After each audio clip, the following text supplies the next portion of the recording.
Hi friends, welcome to Biology Simplified Tamil. Now unga Sindhinadan Supreme Court la NEET UG 2024 paper leak அதே போல re-examination for all இது சம்பந்தமான cases July 18 இன்னைக்கு காலையில இருந்து நடந்துக்கிட்டு வருது. இந்த கேसेसக்கு இன்னைக்கு முன்னுரிமை கொடுத்து எடுத்து நடத்திக்கிட்டு வராங்க CJI Chief Justice of India. Okay, இப்போ வந்து பாத்தீங்க அப்படினா சமூக சீர்கேடுகள் தொடர்பான விவகாரம் என்பதால் நீட் தேர்வு விசாரணைக்கு முக்கியத்துவம். லட்சக்கணக்கான மாணவர்கள் இன்றைய வழக்கு விசாரணைக்கு காத்திருக்கிறார்கள்.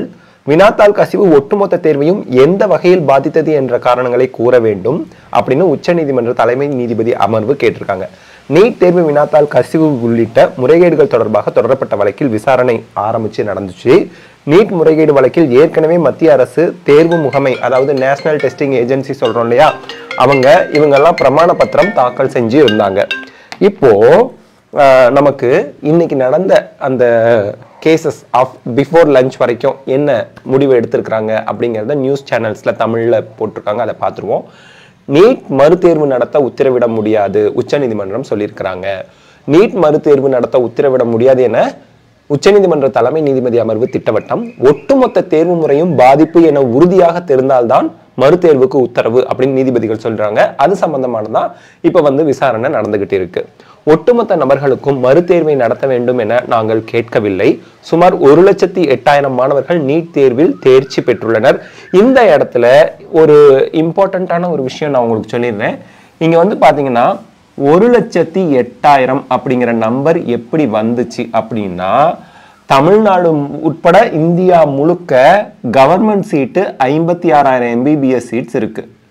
பிரைவேட்ல 52,000 MBBS சீட்ஸ் இருக்கு. மொத்தம் இருக்கக்கூடிய MBBS சீட்ஸோட எண்ணிக்கை 1,08,000 MBBS சீட்ஸ் இந்தியாவில்.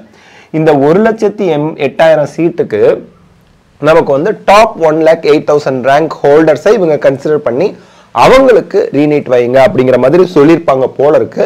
பட் அப்படி சொல்லியிருக்கிறாங்க. தேர்ச்சி பெற்ற 1,08,000 மாணவர்களுக்கு மட்டும் மறுதேர்வு நடத்தினால் போதும்னு மனுதாரர்கள் சொல்லியிருக்காங்க. ஆனா தேர்ச்சி பெற்றது 12 லட்சம் பேருக்கு மேல 13 லட்சத்துக்கிட்ட வருவாங்க. பட் இங்க ஏதோ மிஸ் அண்டர்ஸ்டாண்டிங் நடந்திருக்கலாம். அதை நம்ம இந்த இடத்துல நம்ம தெரிஞ்சுக்கணும். அதர் தென் தட், நீட் மறுதேர்வு கோரிக்கையை ஏற்க உச்சநீதிமன்றம் மறுப்புன்னு இன்னொரு நியூஸ் சேனல்ல வெளியிட்டிருக்கிறாங்க. நீட் மறுதேர்வு நடத்தப்பட வேண்டும் என்ற கோரிக்கையை ஏற்க உச்சநீதிமன்ற தலைமை நீதிபதி மறுப்பு. நீட் வினாத்தாள் கசிவு விவகாரத்தில் பெருமளவு முறைகேடுகள் நடந்தது உறுதியானால் மட்டுமே மறுதேர்வு அப்படின்னு சொல்லியிருக்கிறாங்க. அடுத்து, நீட் மறுதேர்வு நடத்த உத்தரவிட முடியாதுன்னு சொல்லும் போது நமக்கு என்ன தெரியுது, இப்போ பேப்பர் லீக் பெரிய அளவுல நடந்திருக்கு அப்படின்னு ப்ரூஃப் ஆனா மட்டும்தான் மறுதேர்வு நடக்காது. ஸோ நீட் தேர்வில் குளறுபடி புகார் எழுந்துள்ளதால் அனைத்து மாணவர்களும் மறுதேர்வை எழுத வேண்டும் என உத்தரவிட முடியாது அப்படிங்கிறத திருப்பி சொல்லியிருக்காங்க. இதுக்கப்புறம் லஞ்ச் முடிஞ்சு 2 மணிக்கு அப்புறம் என்ன நடக்குது அப்படிங்கிற அப்டேட் சாயந்தரம் நம்ம சேனல்ல போடுவோம். லைவ் ஸ்ட்ரீமிங்கும் நம்ம சேனல்ல ஓடும், நீங்க பார்த்துக்கலாம். ஸோ இந்த வீடியோ உங்களுக்கு ஹெல்ப்ஃபுல்லா இருந்தால் லைக், ஷேர், கமெண்ட் பண்ணுங்க. பயாலஜி சிம்பிளிஃபைட் தமிழ் சேனலுக்கு சப்ஸ்கிரைப் பண்ணுங்க. Because your support is our strength. Thank you.